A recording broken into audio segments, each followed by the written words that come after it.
Hi guys, नमस्कार सगळ्यांना. तर मी आज घेऊन आली आहे पान बॉलची रेसिपी. तर तुम्ही जर माझा लास्ट व्हिडिओ बघितला असेल तर त्यात मी संक्रांतला विडे घेतले होते. त्यात विड्याची पानंही लागतातच. तर त्या विड्यांच्या पानांचं नंतर करायचं काय म्हणून ही छोटीशी रेसिपी मी घेऊन आली आहे, जी की मला माझ्या दीदीने सांगितलेली आहे. तर मी इथे पानं स्वच्छ धुवून पुसून घेतली आहेत आणि सोबत मी घेतले आहे इथे बडीशोप, खजूर, गुलकंद, वेलची आणि डेसिकेटेड कोकोनट. तर मिक्सरच्या भांड्यामध्ये मी पानांचे छोटे छोटे असे पानं कट करून घेतले आहेत. त्यात टाकून घ्यायचं आहे थोडंसं गुलकंद आणि मग नंतर बिया काढून खजूर टाकून घ्यायचं आहे. वेलचीची पूड टाकायची आहे आणि हवं तेवढं डेसिकेटेड कोकोनट टाकायचं आहे आणि हे सगळं तुम्हाला मिक्सरमध्ये छान असं ग्राइंड करून घ्यायचं आहे.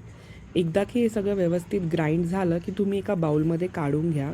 त्यात थोडी बडीशेप टाका आणि टूटी फ्रुटी हे कम्प्लिटली ऑप्शनल आहे आणि लाडूसारखे छोटे छोटे याचे गोळे करून घ्या आणि तुमचं पान बॉल इज रेडी.